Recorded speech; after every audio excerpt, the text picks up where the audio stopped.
L'chaim, l'chaim. We are right now within 24 hours of the Hasidic Rosh Hashanah. Chassidim would call this the eve of Rosh Hashanah. Yud Tes Kislev, the 19th of Kislev, which is coming tomorrow night, is the biggest point on the Chabad calendar, no doubt, bar none.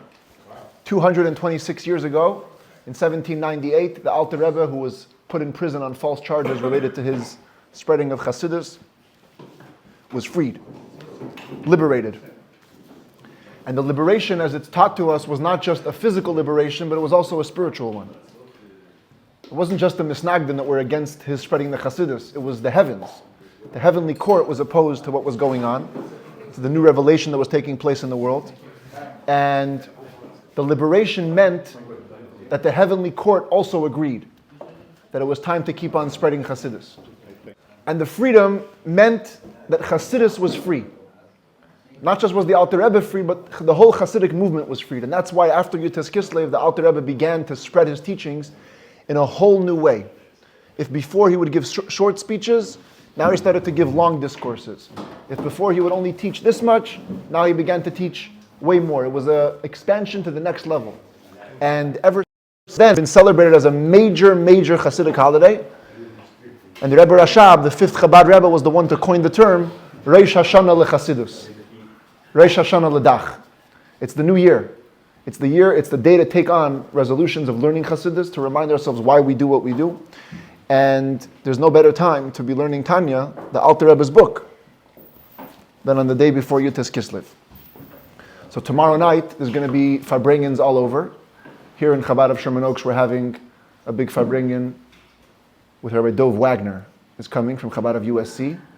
He's going to be talking about the holiday, also about Jewish pride on campus, what that looks like in the last year and a half. I'll be in Chabad of Tarzana. Chabad of the Valley is having a Farbrengen, and I'll be leading it over there. My father's going to be somewhere else. The Chabad rabbis play musical chairs. It's once a year. This one goes here, that one goes there. So everyone gets a little taste of other, perspectives. What time is the Farbrengen? Over here it's going to be 7 p.m. 7 o'clock p.m. tomorrow night. In Chabad of Tarzana it's 8 o'clock p.m. When Yud Tes Kislev fell out on Friday and Shabbos, as it does, because it's a 2-day holiday, 19th and 20th of Kislev, they used to call it in Lubavitch, they used to call it the Yud Tes Kislev Ha'aruch, the long Yud Tes Kislev, because they used to celebrate all weekend. They would start Thursday afternoon, Thursday night, Friday night, Shabbos, and Saturday night, and then the yeshiva would hold the Farbrengen on Sunday as well. So it was the long holiday, the extended Yud Tes Kislev. A lot of l'chaims, a lot of resolutions also, because l'chaim is also it's not only a license, it's also a responsibility. You bring blessing upon yourself by committing. It's a little bit about what we're going to talk about tonight. And it's a very, very, very big deal. What's it called again? Yud Tes Kislev, the 19th of Kislev. The Alter Rebbe said, anybody who celebrates on Yud Tes Kislev, I promise that I will take him out from material to spiritual, from cramped spaces into expansive spaces, and from Gehenna. You join the Alter Rebbe's Simcha, you get raised to a higher level. So it's a very, very important, sometime over the 48 hours between Thursday night and Saturday night, you should join a Farbrengen at some point. I'm sure if you'll be in Chabad on Shabbos, there's going to be Farbrengens all over, but make sure to participate in something, and also make sure to take a resolution in the realm of actually studying Chassidus, increasing in the study. Some point during the day, some point during the week. I know here, even after this class, every Wednesday night, we have another class. I don't know if you know about this. Ephraim leads a class.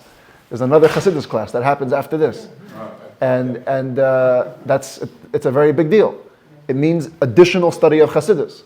So if that's what it means for you, that it means for you. If not, it means in the morning taking another 5 minutes. It needs to become more and more part of our lives, because it's a preparation for Mashiach. It's the best way.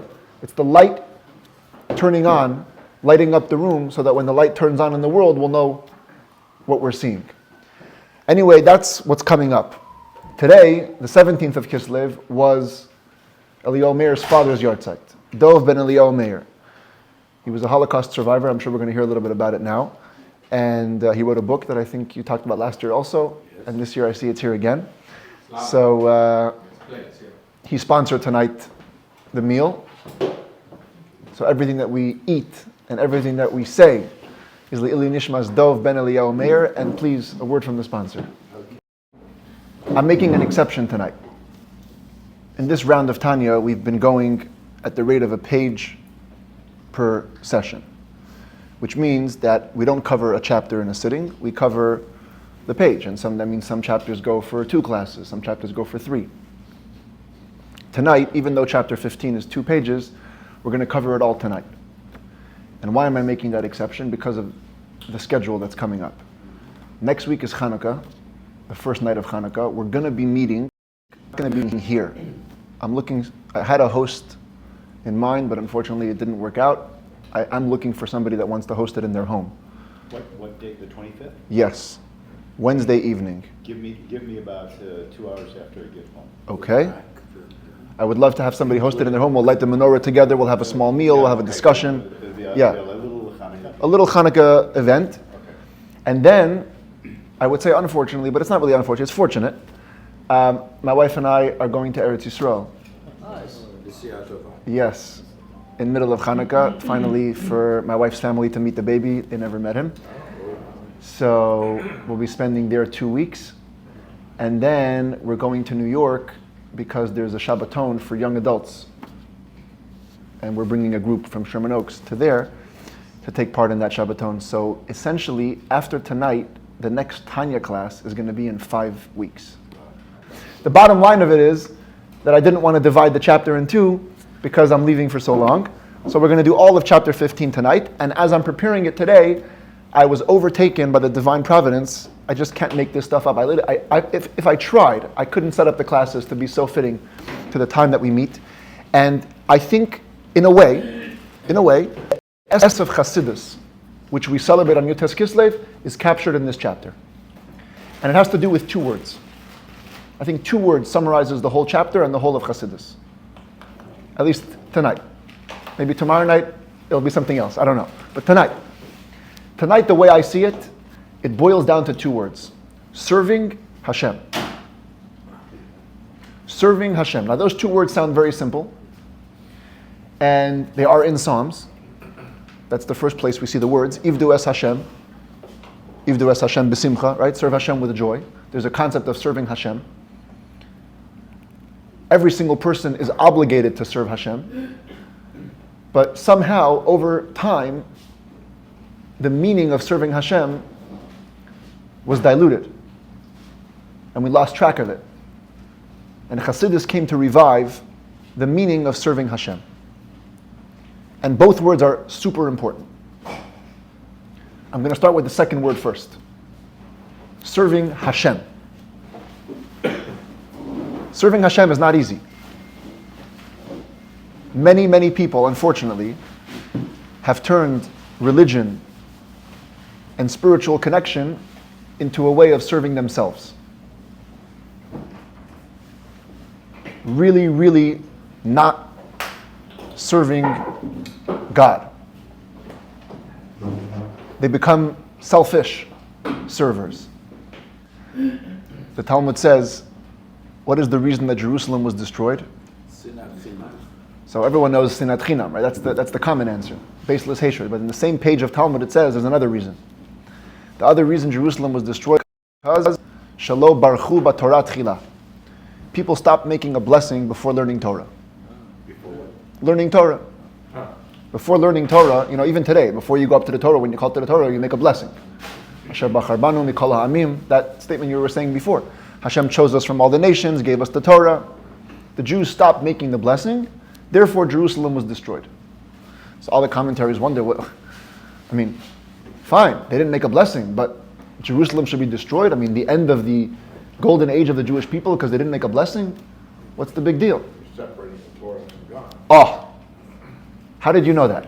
That's what I... Wow, you just nailed it on the head. Oh, I'm going to say what he said. All the commentaries struggle with this question and they all give different answers, nuanced answers. Comes the Alter Rebbe, the founder of the Chabad movement, and he says, not in the Tanya, elsewhere in a discourse, he says, not making a blessing on the Torah means divorcing the Torah from God. The Torah became an intellectual pursuit. It became an academic study. It became another wisdom among the world's wisdoms. When we make a blessing on the Torah, what are we saying? Baruch atah Hashem. First of all, we acknowledge God. And in the text of the blessing, and we do this even today, before and after Aliyah, the text of the blessing is Notein HaTorah. Hashem who gives the Torah. It doesn't say gave the Torah. It says gives. Gives means in the present. We're supposed to imagine that Hashem is standing right next to us, opposite us, as we study His Torah, because it's a current giving. He didn't just give it to our forefathers 3,300 years ago. He gives it today. He gives it every moment. He gives it in every place where there's a Torah class. He's giving the Torah again. We're recreating Sinai. But then you lose touch with that. You begin to study the Talmud. This guy owes this guy money, makes an oath, doesn't make an oath, the ox gored the sheep. And it becomes completely devoid of spirituality. You stop making the blessing, means you don't see Hashem in the Torah. And when you don't see Hashem in the Torah, then what happens? The Torah loses its power. Because you've reduced it. You've reduced it to nothing more than academic pursuits. And then Jerusalem gets destroyed. What is Jerusalem? Yerushalayim. Why is it called Yerushalayim? Tosfot says, Yirah Shalem. Wholesome fear. Yerushalayim represents the wholesome fear of God that every Jew is supposed to have inside their heart. But when you remove God from the equation, that wholesome fear goes away. And when the wholesome fear goes away, we stop caring. When we stop caring, we stop acting properly. When we stop acting properly, we become deserving of an unfortunate destruction. And the problem is that this attitude persisted. In the diaspora, there came a time when Judaism became robotic. Hashem was removed. I told that story a couple of months ago, a couple of weeks ago. It has to do with Chassidus, so why not? I don't think it actually happened, but it brings out the point between a Chassidic perspective, a God-centered perspective, and a non-God-centered perspective. So they say that the Chassid and the Misnagid were good friends. And one day, the Misnagid came to the Chassid and he says, I have a big problem. I need to confide in you. He says, what happened? He says, I dreamt that Hashem died. I had a horrible dream that Hashem died.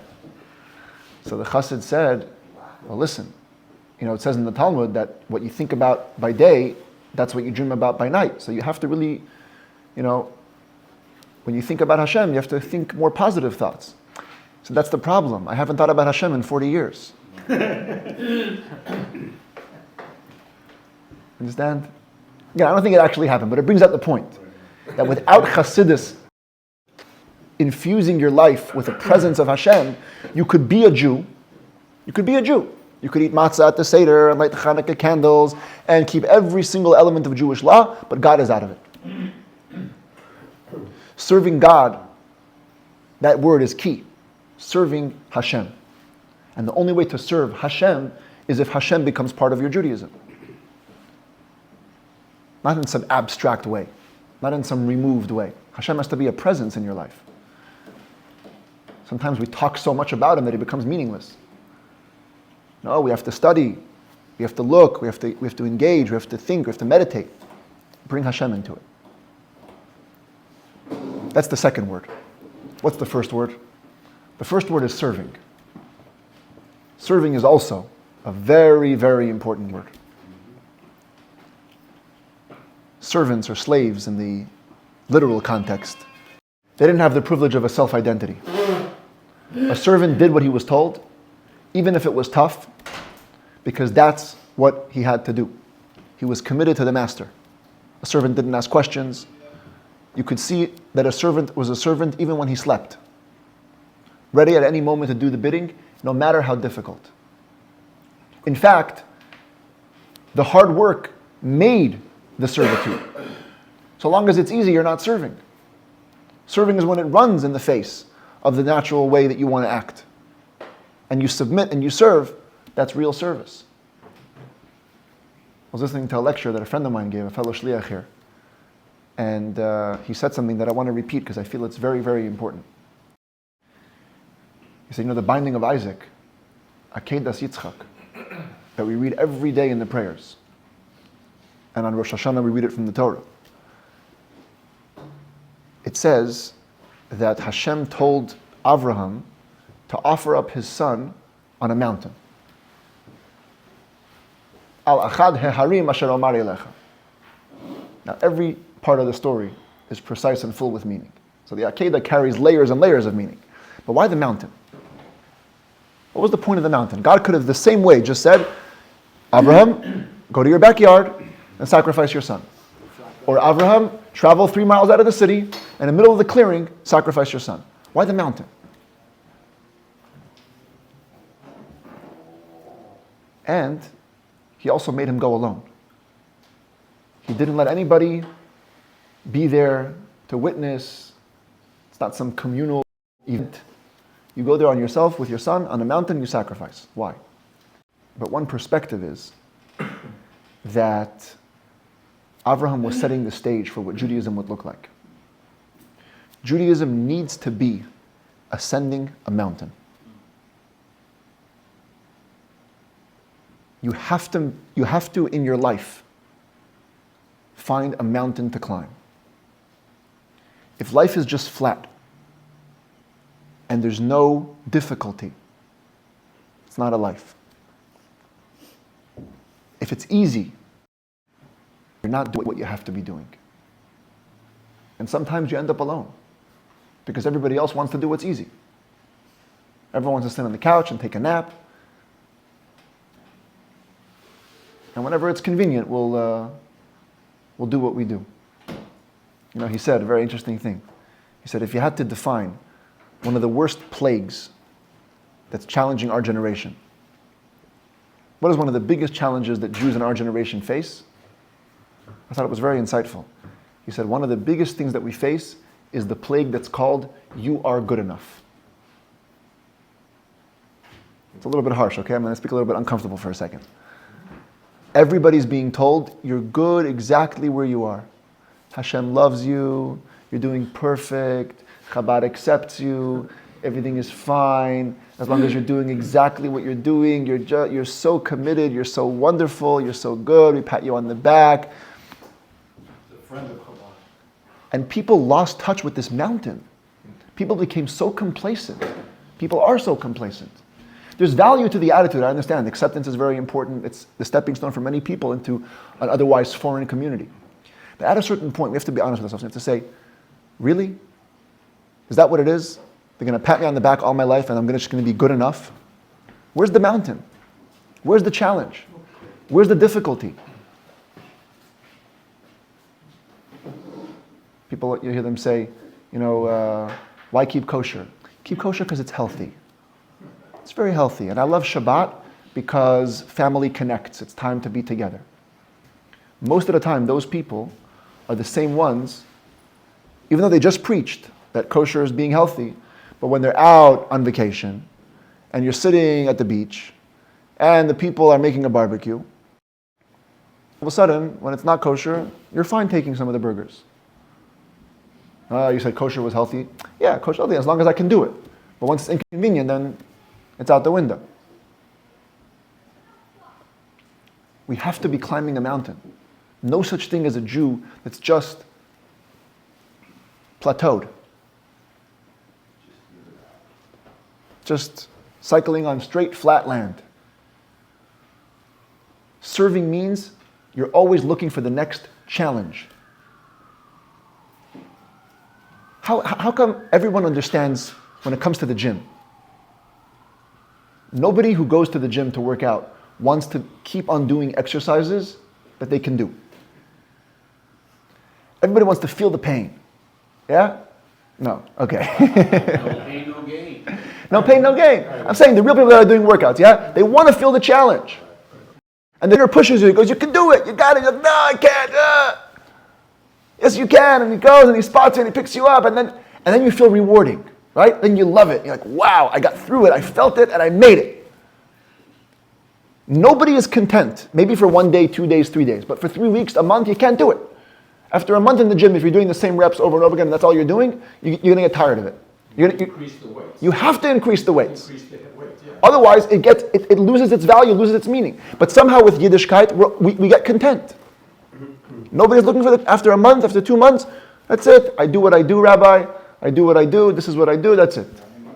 I'm in my comfort zone. There you go. That's the word I was looking for. Comfort zone. I'm in my comfort zone.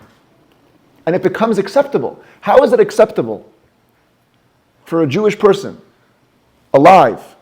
Hashem gave him another day to just keep doing what you're doing. There's got to be some pushback. There has to be some tension in your life. Otherwise, not just as a preacher, I'm not saying this because this is how it has to be. This is life. If there's no struggle, there's no life. Nobody can truly feel satisfied if they're just doing the same thing all the time without pushing their own limits. That's what serving is. When we say serving Hashem, eved, ivdu. Ivdu means it needs to be hard. It's different to what you'll hear a lot. And I myself, in other occasions, would say, there's place and a time for other attitudes. But as we talk about serving Hashem, we have to know that the yardstick of service is when it's uncomfortable. The yardstick of service is when it's daring, when you're taking on something that you know is pushing the envelope. And then you've truly served. And that's the whole of chapter 15, to bring it back to the Tanya. Chapter 15, it's in the discussion of the Beinoni, the wider discussion of the person who's in charge of himself and keeps the discipline. But it really centers around the Talmudic passage. Okay, I'm going to give you 4 lines of Talmud, bear with me, okay? There's a verse. The verse says, I believe it's in Malachi. Yeah, it's in the book of Malachi. It says, V'shavtem u're'isem. You will come back and you'll see, Bein Sadik l'Rasha, the difference between a righteous person and a wicked person. Bein Oved Elokim la'asher lo yavadeh. You will see the difference between one who serves God and one who does not serve Him. So on the plain meaning, it's a redundancy. Sometimes in poetry you repeat yourself, right? You go, you'll see the difference between a tzaddik and a rasha, between a server of God and he who does not serve Him. As though the tzaddik is the God and the rasha is the one who does not serve Him. That's the simple implication of the verse. The Talmud says, no, there can't be. No redundancies in Hebrew verses. This is Hashem's Torah over here. Everything is precise. What is the meaning of tzaddik and serving God? What is the meaning of rasha and not serving God? So the Talmud gives a cryptic answer. The Talmud says, you can't compare somebody who learns his chapter 100 times to somebody who learns his chapter 101 times. And the Talmud gives an analogy. To what can this be compared to? Somebody goes to the donkey marketplace. Okay, maybe the equivalent today would be you go to Hertz Rent-A-Car. All right? Donkey rentals. Enterprise donkey rentals. This was the mode of transportation back in the day, okay? And it says, like today, by the way, in many places they charge you by the mileage, right? How many miles are you taking with the U-Haul truck? Same thing. How many miles are you taking it? You pay one rate. If you're taking it more miles, you pay another rate. But the Talmud says there used to be this market for donkeys where the rate went like this. If you're taking it anywhere up to 10 parsa, like 10 miles, let's call it, you have to pay 1 coin. If you're taking it 11 miles, 2 coins. 11 or more. Huh? It was 0 to 10 and then it's 11 to... It doesn't say 11 or more. No, this is 11. 1 to 10, 1 coin. Once you're going to 11, 2 coins. What's the pshat? How come it doubles for the extra mile? You broke the threshold. Donkeys were trained to walk 10 miles. Donkeys were trained to walk 10 miles. As long as you stay within the comfort zone of the donkey, we're only going to charge you 1 coin. The second you want the donkey to step out of its limits and now walk an extra mile, that's where it comes from, by the way. You know that saying, go the extra mile? This is where it comes from, this Talmud. Go the extra mile. You go 1 more mile past your comfort zone, double the price. The rate goes up because now you're asking me to do something I'm not used to. That doesn't come for free. Right? If it was all proportional, yeah, it would be 1 coin and 1/10 of a coin. No. A whole other coin. That's the difference between somebody who learns his chapter 100 times to 101 times. The Talmud says elsewhere, today we can't even fathom this concept, but Talmud says back in those days, standard was you reviewed every chapter you learned 100 times. And when you think about it, you can understand it, because today we have books. The oral Torah is written at this point, basically. We don't rely on the memory. But back in those days, every person was an integral link in the chain of Torah. If you didn't listen during class, a part of the oral Torah was lost. Now you couldn't transmit it. And so it became basic practice that every single person, when he heard a class or learned a chapter of Mishnah, he would chazer, he would review it 100 times. But that was the standard. If somebody reviewed 101 times, now he stepped out of the standard. And what you're saying is all of those people are then reciting it. Huh? Orally reciting, passing it down. Yeah, they were then teaching it, yeah, exactly. And so think about it. You're saying the same text 100 times. No, that's not serving yet. When are you serving? You didn't do another 100 times. Just one more time. That one more time when you were holding onto the edge of your seat because you wanted to jump out from frustration, and you did it one more time, you broke yourself. When you broke yourself, now you've crossed the threshold. Serving God, not serving God. Staying with what I'm used to, going past what I'm used to. That's the whole thing.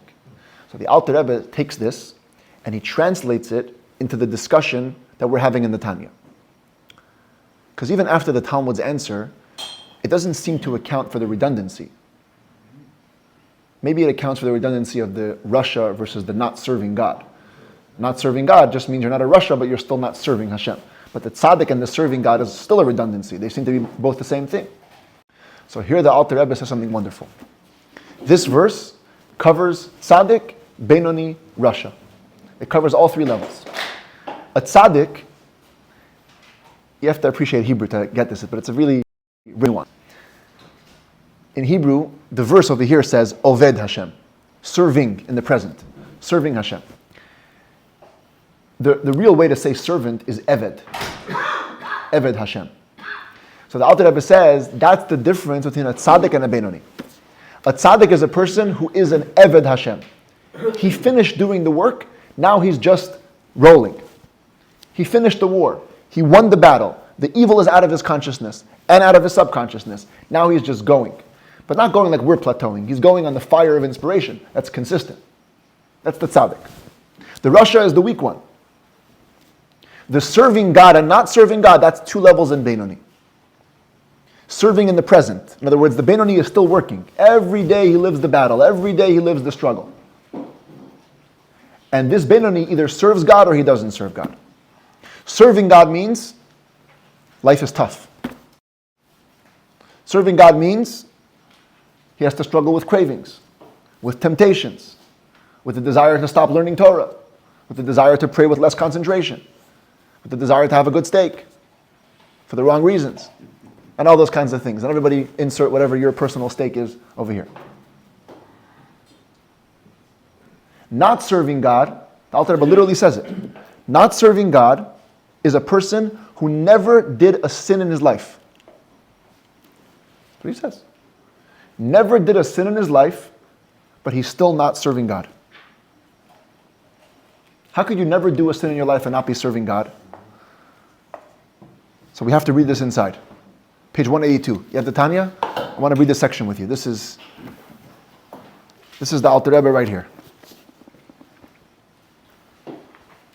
Top paragraph, top line 182.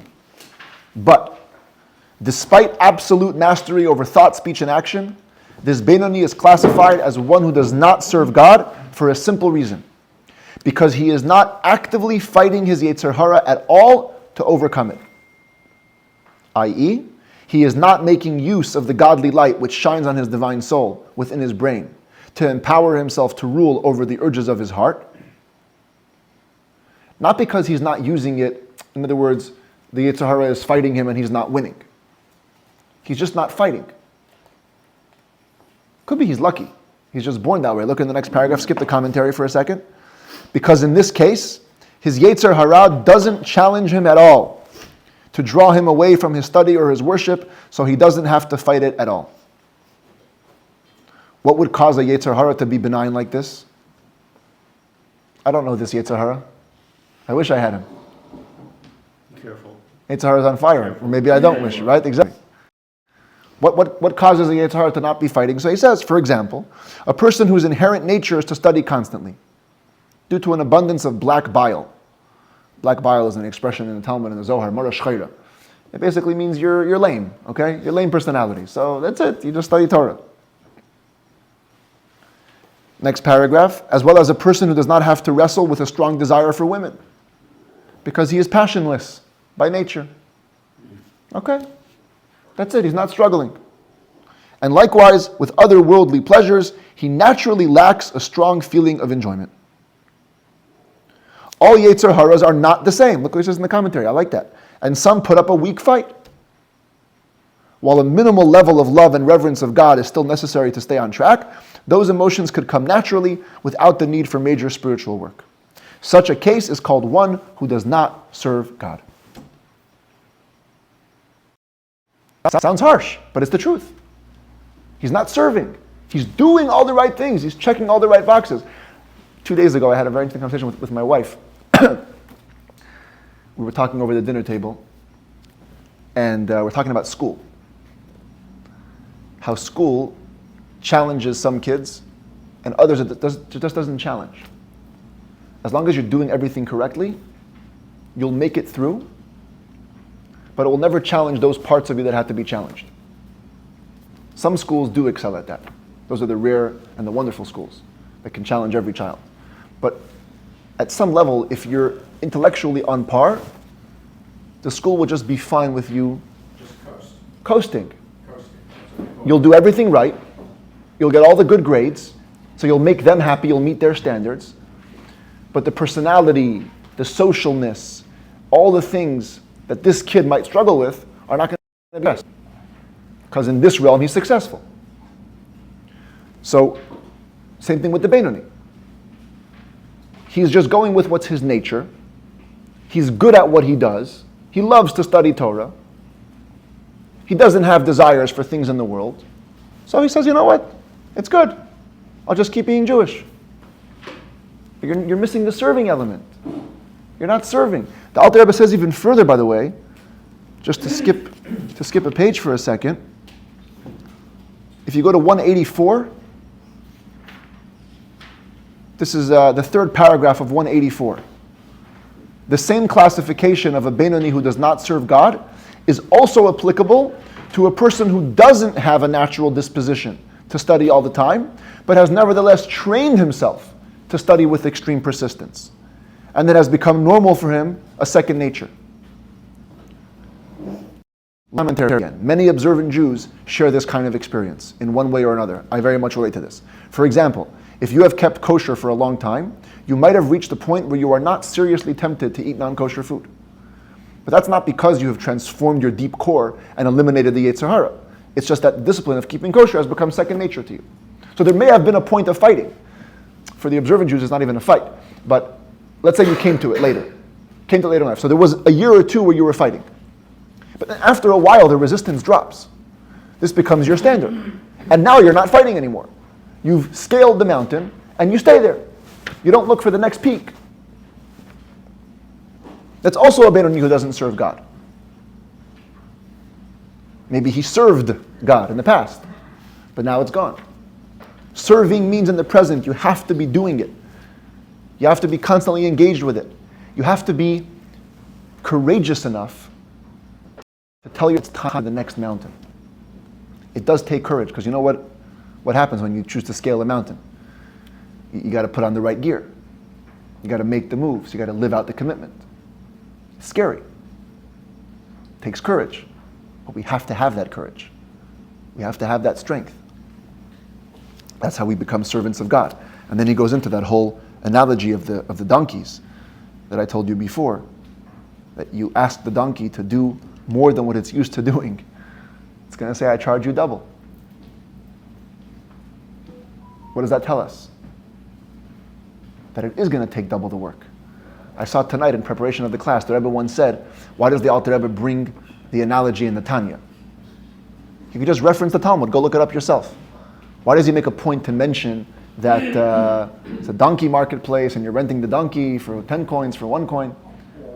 So the Rebbe said, the Alter Rebbe wants to teach you something about, the Alter Rebbe wants to teach you something. We all have a donkey inside. The word chamor, Hebrew for donkey, shares the same root as chomer, materialism, coarseness. We all have coarseness inside. And we have to know that we never own the donkey. We're only renting. That means the maximum we can achieve as regular people, tzaddikim different, the maximum we can achieve as regular people is to rent the donkey, take it for an extra mile. We won't transform it. We're not going to own it, but we're going to master it. We're going to subdue it. We're going to treat it like a rental that we're in charge of. But we don't have to fear letting it coast in its resources. Take the jump. Serve Hashem. This is Chassidus. People think, it's unfortunate, but this is what happens when it's diluted, but it's become to be seen as some hippie movement that you sit around bonfires and sing songs and feel good and hear 2 minutes of inspiration and now you're good. If that's a stepping stone to more observance of Judaism, go. Make the bonfire parties, I'm all in. Play the guitar songs, let's go. But if that's where it ends, we're missing the point. Avodas Hashem. Our self is secondary, Hashem is primary, and we're serving. Chassidism is 2 parts. It's a philosophy and it's a discipline. It's a philosophy in that it has books. Being here a book for 3 years. There's hundreds of books in the Chassidic library. It's a world unto itself. There's so much learning to be done. And it's a discipline, a way of life, a lifestyle that demands certain restrictions, certain commitments, certain responsibilities, certain points of being uncomfortable, to be honest. We have to be comfortable with asking ourselves to make ourselves uncomfortable. It has to become standard. Maybe it's every month, maybe it's every year. Take stock and examine, am I serving Hashem or am I coasting? What was good for me yesterday was yesterday. Today, it's a new day. Even a tzaddik asks himself. Somebody once came to the Rebbe in a private audience, little chutzpahdik, I guess, but he said, I have a question. I heard that the Rebbe doesn't make mistakes. That's what people said. So why does the Rebbe have an eraser on his pencil? If you never make mistakes, you shouldn't need an eraser. Everything you write is perfect. For the Rebbe, only the Rebbe can answer this. The Rebbe said, the Rebbe's eraser is not to fix what was incorrect, but it's to take what was good enough yesterday and make it not good enough for today. That's what the tzaddik struggles with. Not between good and bad, but between good and better. We erase because we make mistakes. A tzaddik erases because jump to the next level. But we have to imitate the tzaddik in some ways, like we learned last week. Really, honestly, look in the mirror and ask yourself, what exactly am I doing? Is there more that I could be doing? Could I be pushing myself? That's my personal resolution. I'll share that here. This Yud Tes Kislev, this Rosh Hashanah for Chassidus, I'm looking for something to make myself uncomfortable. How can I serve Hashem more? Not do more. Doing more, we can all do more. Serve more. I should feel the brunt of the resolution that I'm taking. It should matter. It should be difficult. difficult in the level that I can handle, but difficult enough, like in the gym, to make me feel the reward. And as the Frierdiker Rebbe would say, the Hasidic wish, we tell ourselves as Yud Tes Kislev approaches, like on Rosh Hashanah when we say have a good year, on Yud Tes Kislev we also say L'shana tova, should be a good year, Bilimud HaChasidut, U'bedarkei HaChasidut, in the learning of Chassidus and in the conduct of the ways of Chassidus. Tikatevu v'tichatemu, you should all be inscribed and sealed for a year of progress, a year of growth, a year of serving Hashem. L'chaim.